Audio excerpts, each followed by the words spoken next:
ನಿಮ್ಮ ಸುಮಾ ಆರ್ಟ್ಸ್ ವತಿಯಿಂದ ಇಂದು ಕ್ಯಾಂಡಲ್ ಮಾಡುವ ವಿಧಾನವನ್ನು ಹೇಳ್ತಾ ಇದ್ದೇನೆ. ನಾರ್ಮಲ್ ವ್ಯಾಕ್ಸನ್ನು ಸಿಗುತ್ತೆ, ಅದ್ರ ಜೊತೆಗೆ ಮತ್ತು ಜೆಲ್ ವ್ಯಾಕ್ಸ್ ಸಿಗುತ್ತೆ. ನಾನು ಇವತ್ತು ನಾರ್ಮಲ್ ವ್ಯಾಕ್ಸಿಂದ ಸ್ಟವ್ ಮೇಲೆ ಇಟ್ಟು ನಾರ್ಮಲ್ ವ್ಯಾಕ್ಸನ್ನು ಒಂದು ಪಾತ್ರೆಯಲ್ಲಿ ಕರಗಿಸಿ ಅವುಗಳನ್ನು ಅದರ ಒಂದು ಬೇರೆ ಬೇರೆ ವಿನ್ಯಾಸವಿರುವಂಥ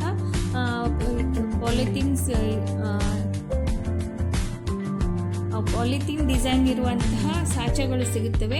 ಅವುಗಳಲ್ಲಿ ಮೋಲ್ಡ್ಗಳು ಸಿಗುತ್ತವೆ. ಆ ಮೋಲ್ಡ್ನಲ್ಲಿ ಅವುಗಳನ್ನು ಕರಗಿಸಿಬಿಟ್ಟು ನಾವು ಈ ರೀತಿ ಒಂದು ನಡುವೆ ಬತ್ತಿಯನ್ನು ಹಾಕಿ ಅದನ್ನು ಕರಗಿಸಿದ ಒಂದು ವ್ಯಾಕ್ಸನ್ನು ಅದರ ಮೋಲ್ಡ್ನಲ್ಲಿ ಹಾಕಿಬಿಟ್ರೆ ಅವು ಮೋಲ್ಡ್ನಲ್ಲಿ ಹಾಕಿ ನಿಮಗೆ ಬೇಕಾದ ಶೋ ಮಾಡಬೇಕಾದ್ರೆ ಅನೇಕ ಹೂವಿನ ದಳಗಳನ್ನು ಹಾಕ್ಬೋದು. ಜೊತೆಗೆ ಮುತ್ತು, ಮೇಲೆ ಬೇಕಾದರೆ ಮಿಂಚು ಅಥವಾ ಬೇರೆ ಬೇರೆ ಬಣ್ಣದ ಕಾಗದಗಳ ಚೂರುಗಳನ್ನು ಕೂಡ ಮಾಡಿ ಹಾಕಿ ಒಂದು 10-15 ನಿಮಿಷ ನಂತರ ಬಿಟ್ಟ ಮೇಲೆ ಅದು ಡ್ರೈ ಆದಮೇಲೆ ಅದನ್ನು ನಾವು ಏನು ಮಾಡಬೇಕು, ಮೋಲ್ಡನ್ನು ತೆಗಿಬೇಕು. ನಾರ್ಮಲ್ ವ್ಯಾಕ್ಸ್ಗೆ ಬಣ್ಣ ಹಾಕಬೇಕಾದ್ರೆ ವ್ಯಾಕ್ಸ್ ಪೆನ್ಸಿಲ್ಸ್ಗಳನ್ನು ಬೇಕಾದರೆ ಯೂಸ್ ಮಾಡ್ಬೋದು. ಇಲ್ಲ ಅದರಲ್ಲಿ ಹಾಕುವಂಥ ವ್ಯಾಕ್ಸ್ ಬಣ್ಣಗಳನ್ನು ಕೂಡ ಸಿಗ್ತವೆ. ಅವುಗಳನ್ನು ಹಾಕಿ ಕರಗಿಸಿ ನಾವು ಅವುಗಳನ್ನು ಮೋಲ್ಡ್ನಲ್ಲಿ ಹಾಕಿ ತಯಾರಿಸಬಹುದು. ಮತ್ತು ಮನೆಯಲ್ಲಿ ಹಳೆಯ ಒಂದು ಮೇಣದ ಬತ್ತಿಗಳು ಉಳಿದಿದ್ರೆ, ಹಾಳಾಗಿದ್ರೆ, ತುಕುಡಿಗಳಿದ್ರೆ ಅವುಗಳನ್ನು ಕೂಡ ಕರಗಿಸಿ ಈ ಮೋಲ್ಡ್ನಲ್ಲಿ ಹಾಕಿ ನಾವು ಕ್ಯಾಂಡಲ್ಗಳನ್ನು ತಯಾರಿಸಬಹುದು.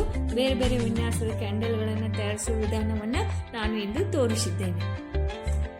ಧನ್ಯವಾದಗಳು, ನಮಸ್ಕಾರ. ಜೊತೆಗೆ ನಾವು ಈ ರೀತಿ ಮೋಲ್ಡ್ಗಳನ್ನು 15 ನಿಮಿಷದ ನಂತರ ತೆಗೆದು ನೋಡಿದ್ರೆ ಈ ರೀತಿ ಬೇರೆ ಬೇರೆ ಡಿಸೈನ್ಸ್ಗಳಲ್ಲಿ ಇವು ಬರ್ತದೆ. ಅದರಿಂದ ಇದೇ ಬೇರೆ ಬೇರೆ ವಿನ್ಯಾಸಗಳನ್ನು ನಾವು ತೋರಿಸ್ತಾ ಇದ್ದೇವೆ. ಇನ್ನು ಮುಂದೆ ಮತ್ತೆ ಬೇರೆ ಬೇರೆ ಮುಂದಿನ ಒಂದು ವಿಡಿಯೋದಲ್ಲಿ ನಾನು ಬೇರೆ ಬೇರೆ ವಿನ್ಯಾಸ, ಅದಕ್ಕೆ ತಾವು ದಯವಿಟ್ಟು ಈ ಒಂದು ವಿಡಿಯೋವನ್ನು ನೋಡಿ ಲೈಕ್ ಮಾಡಬೇಕು ಮತ್ತು ಸಬ್ಸ್ಕ್ರೈಬ್ ಮಾಡಬೇಕಂತ ತಮ್ಮಲ್ಲಿ ವಿನಂತಿಸಿಕೊಳ್ಳುತ್ತೇನೆ.